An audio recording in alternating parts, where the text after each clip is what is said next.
Michelle Martinko was born on the 6th of October 1961 in Cedar Rapids, Iowa. She attended Cedar Rapids Kennedy High School. Her plans was to attend Iowa State University to study interior design. She sadly never got the chance to. On the evening of December 19, 1979, Michelle attended an event at a Sheraton Inn in Cedar Rapids. Afterwards, she asked her friend if she wanted to join her on a shopping trip to the Westdale Mall. Her friend declined, so Michelle decided to go on her own. She was last seen between 8 and 9 p.m. outside of a jewelry store. At 2 a.m., Michelle had still not returned home, so her father reported her missing. He began to search for her along with the police. At 4 a.m., the family's car that Michelle had been driving was found in the mall parking lot. Inside was Michelle's body collapsed over a passenger seat. She was stabbed 29 times. There were no witnesses to the crime. The attacker also left no fingerprints behind. The police were not even sure that the attacker was male.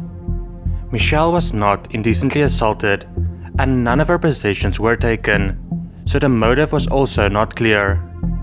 Even though there were no immediate witnesses, there were people who later came forward, claiming that they might have seen something that could help the investigation. Using hypnosis, the witnesses described a white man in his teens or early 20s, around 6 feet tall and weighing about 170 pounds. On June 19, 1980, the police released a composite sketch based on this information. Michelle's parents passed away in 1995 and 1998 respectively, without knowing who took the life of their daughter. In 2006, an investigator received a tip connected to the case. The tip itself led nowhere, but the investigator did notice something interesting while looking through the case files. He found blood that belonged to the attacker. It was then used to create a DNA profile. Thereafter, it was entered into the CODIS database, but no matches were made, unfortunately. Then in 2017, a company that specializes in genetic genealogy was hired to create additional images of the attacker.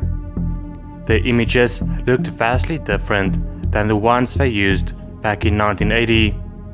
It showed a man with blonde hair and blue eyes. In 2018, the DNA company took the data they had collected and entered it into GEDmatch. It is a public genealogy website that has been used by law enforcement to help solve other cases as well. They found one person who shared DNA with the suspect. With more testing, they were able to build a family tree. Finally, it was narrowed down to 3 brothers who had grown up in Manchester, Iowa. They were placed under surveillance. Investigators began to secretly collect their DNA. On October 29, 2018, an investigator observed that one of the brothers, Jerry Lynn Burns, were drinking multiple sodas using a plastic straw. When Burns disposed of the straw, the investigator collected it and tested it for DNA. The result that came back confirmed that his DNA matched the blood found at the crime scene. Investigators then went to his house to interview him. He denied knowing Michelle and said he was not there when her life was taken. On December 19, 2018, exactly 39 years after Michelle's life was taken, Jerry Lynn Burns was arrested. Early in 2020, the jury found Jerry Lynn Burns guilty. Then on August 7th, he was sentenced to life in prison without parole.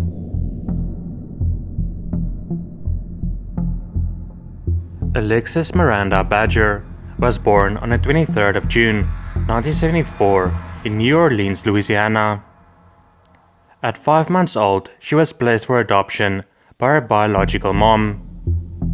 After a period in foster care, she was adopted by the Bowman family who lived in Michigan.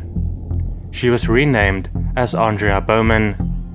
In 1988, 14-year-old Aundria told staff at her high school that she was fearful to go home. The school involved the police. Aundria claimed that her adoptive father, Dennis, was touching her inappropriately. Dennis and his wife refused allegations.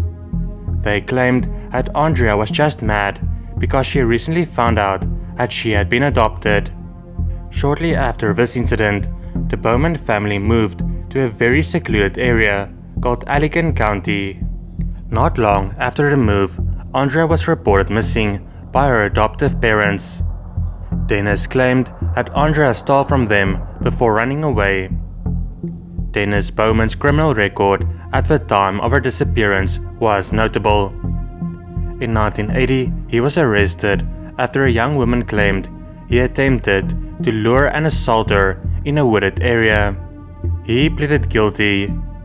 10 years after Aundria went missing, in 1998, Dennis was arrested for entering the home of a co-worker in Ottawa County and stealing her underwear.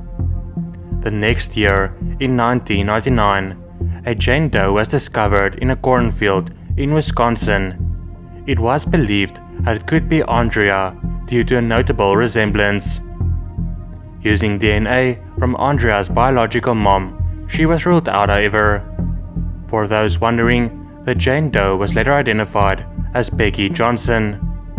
In November 2019, Dennis Bowman was arrested for taking the life of 25-year-old Kathleen Doyle in 1980. In early 2020, Dennis confessed that he ended the life of his adopted daughter, Aundria. He told them where to find her remains. A few days after confessing, Aundria's remains were found at a 200 block of 136th Avenue of Monterey Township in Allegan County. He faces life in prison for his crimes if convicted.